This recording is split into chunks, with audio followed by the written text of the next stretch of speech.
O Botafogo será ainda mais forte em 2025. É o que garante John Textor, que deu entrevista na França para falar sobre a crise financeira do Lyon. O que a mídia pensa sobre essas declarações do Textor? Professor Celso, tá aí o John Textor. Ele considerou... Falou que foram 2 grandes contratações. Em valor foi, né? Que ele só pagou 2. Foram mais, né? Mas 2 que ele pagou. No gasto. Pagou bem por essas 2, hein? Considerando Luiz Henrique e Almada, né? E o Igor Jesus, que ele cita, por exemplo, não veio com status de grande contratação. Foi um achado muito bem prospectado. O Botafogo está trabalhando muito bem nisso, nas oportunidades que ele tem, né? O Telles, por exemplo, chega assim, qualquer outro clube mais organizado no Brasil podia ter trazido o Telles, o Botafogo trouxe. O Botafogo se reforçou muito. Se ele fala que com 2, e agora a perspectiva é de 4, o Botafoguense deve estar com o olho brilhando. Mas é que esses 2 que ele pagou mais de 100 milhões em cada um. Haja dinheiro, hein? E que estão retornando em campo, né? Ah, sim, jogam Dinheiro muito. Muito bem gasto, Abel. Ele considerou principalmente o Almada, o segundo é que é o Savarino? Não. Luiz Henrique. Luiz Henrique. Claro. Henrique e Almada. Luiz Henrique e Almada. Agora, com perspectiva para 4, aí a coisa pode pegar. A grande questão é até que ponto essa situação do Lyon pode respingar no Botafogo, a médio e longo prazo. Você deixa de levar jogadores daqui para lá? Acho que não, professor. Uma vez que rebaixado, acho que se ele tem um projeto de sucesso, ele como cara de negócio, ele não vai estragar um lugar que está prosperando para tentar tirar o outro. Não, o outro ele vai recomeçar. A água flui para onde tem que Mas o rebaixamento do Lyon seria péssimo para o Textor. A imagem dele, para a rejeição dele com a torcida, que é uma torcida fanática como é a do Lyon. Ele já garantiu que isso não vai acontecer. Mas talvez no planejamento que ele tinha pensado antes do Lyon, ele não estava contando com esse investimento agora com o Lyon. E imagino, né? Nessa situação que não sei se saiu do controle, não sei se houve um descuido, não sei se ele priorizou uma coisa em detrimento da outra. Em resumo é o quê? Ele tem que sanar dívidas para salvar o Lyon, é isso, né? A curto prazo, porque o Lyon, com essas dívidas, ele é rebaixado para a segunda divisão, pelas regras francesas. O cara com tanto dinheiro deixa o time chegar a esse ponto. Aí tem que se ver, porque no Botafogo, além de tudo, né, prof, de muito investimento e muito dinheiro, isso realmente acontece, o Textor teve um grande mérito de escolher bem as pessoas. Né? O Botafogo hoje passa essa impressão em relação a scout, a mercado, análise dos jogadores. Claro que tem condição para pagar o jogador que é observado e é indicado. Mas as escolhas das pessoas do Botafogo foram bem feitas. A gente vê isso pelas contratações, pelos jogadores que chegam ao Botafogo.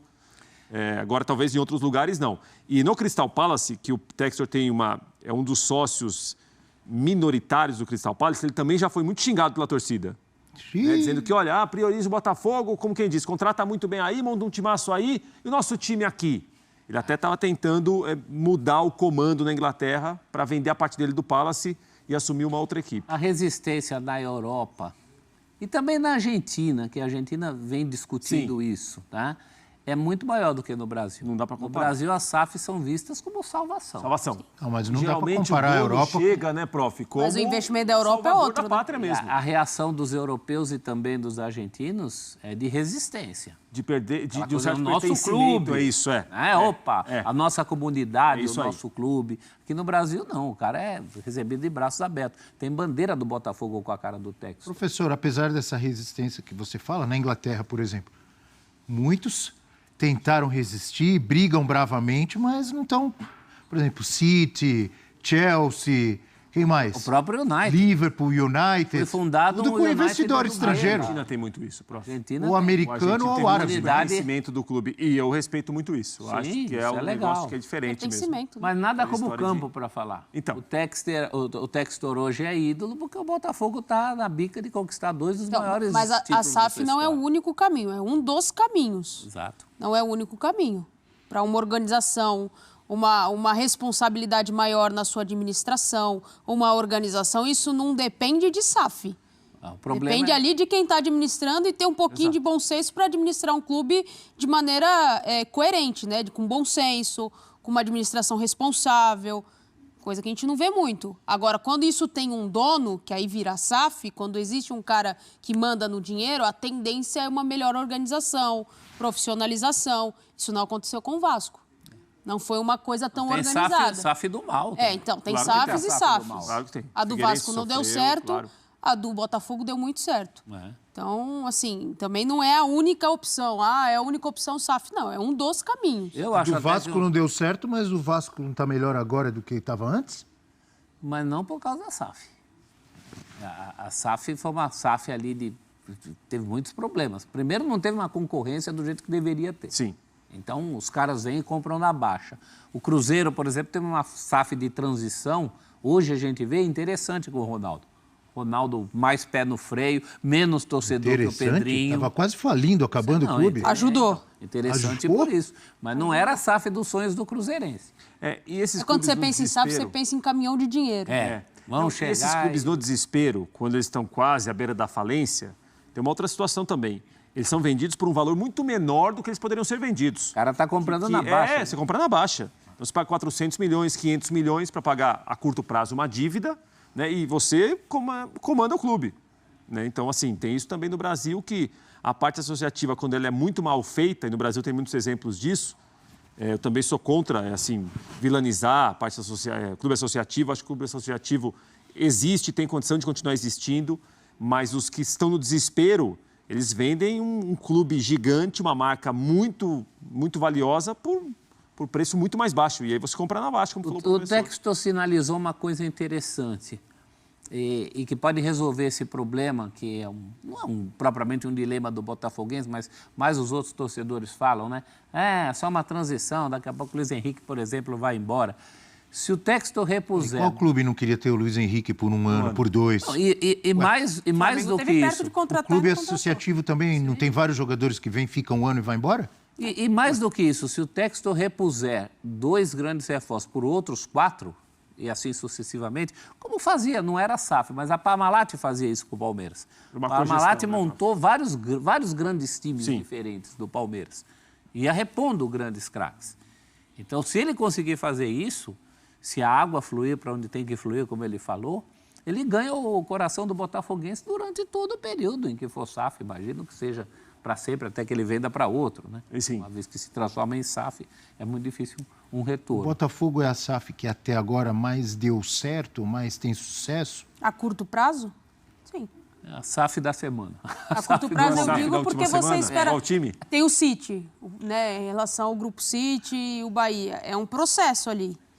Há um processo de organização, de investimento, as coisas estão sendo feitas. A SAF do Botafogo começou em que ano? Quando subiu? 22. Ganhou 21 a Série B, em 22... A gente está falando de 2 anos. Tornou-se SAF. Então, assim, 2 anos em que... 3, né? 22, 23, 24. Ah, tá. Terminando o terceiro ano, é isso? Então, assim, primeiro ano, uma dificuldade ali, não consegue ser aquilo tudo. Na temporada passada, com o Luiz Castro, já numa sequência, cresce muito, tem uma decepção no final. E nessa temporada mais equilibrado. Se a gente for olhar, fala assim, mas 3 anos é muito tempo. Não, não é. Não é muito tempo. Para o time que se organizou e se estabilizou, não é muito tempo. E veio da Série B. Então, teve um processo. E o processo ele foi feito com muita organização. E já está começando a colher frutos. Mas nem foi campeão, ainda já está começando a colher frutos já, porque já está no cenário de que sabe-se que na temporada que vem, dificilmente o Botafogo não vai disputar títulos. A coisa acelerou. Ele não imaginava, por exemplo, fazer o primeiro turno de brasileiro que fez no ano passado. Eu também acho que não. Até do ponto de vista da opinião pública, isso nem foi positivo, porque no fim não segurou o rojão e ficou aquela história. Mas ele sabe para onde vai. E deu umas acertadas de caminho. A gente elogiou, por exemplo, a captação de jogadores do Botafogo. Mas a questão da troca do técnico no ano passado foi um drama. Houve erros ali. Houve erros de condução, claro, o Castro sai, ninguém esperava e também não tinha como cumprir uma proposta dos árabes.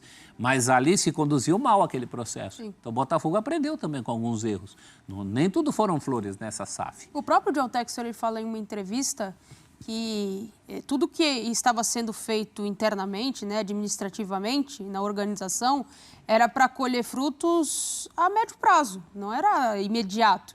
Então, estamos brigando para ser campeões. Talvez esse ano não dê, mas a gente briga para no ano que vem continuar brigando pelos títulos. Não era uma certeza, não, nós vamos brigar pelo título, pronto, e acabou. Não, a gente está trabalhando para que se torne uma coisa frequente. O Botafogo esteja entre os times ali postulantes a títulos onde entrar, nas competições que entrar. É isso, organização. Vem de cima para baixo, né? Eu digo baixo quando chega no gramado já. Vem da parte mais hierárquica ali de administração até chegar nos jogadores. E tem SAFs e SAFs, né? Com objetivos diferentes. Claro. Porque os clubes também têm que ter alguma contrapartida a oferecer. Então, alguns clubes oferecem como contrapartida popularidade, são clubes midiáticos. A Portuguesa, por exemplo, em São Paulo, está fazendo uma SAF agora, que a grande contrapartida que ela tem a oferecer é o terreno do Canindé. Isso. Sim. Né? Então, quem está entrando nesse negócio tem que ver uma perspectiva de ganho, por algum lado. Sim. Uma SAF do Vasco, por exemplo, uma popularidade de norte a sul desse Brasil, como diz o hino. Então, já se explica por que alguém vai botar dinheiro no Vasco. Ou mesmo do Botafogo, que tem o seu público. O Textor está num contexto de outros clubes que é parecido com o do Grupo City, que é parecido com o do Red Bull, nesse sentido, mas os objetivos são outros. Sim. Os objetivos do Red Bull são menos esportivos que as demais SAFs. Né? Trabalha com jogadores jovens. Intercâmbio de uma jogadores. grande venda, por exemplo, ou grandes vendas, né? E por isso que o Red Bull não está associado a grandes torcidas. Porque grandes torcidas cobrariam dividendos esportivos.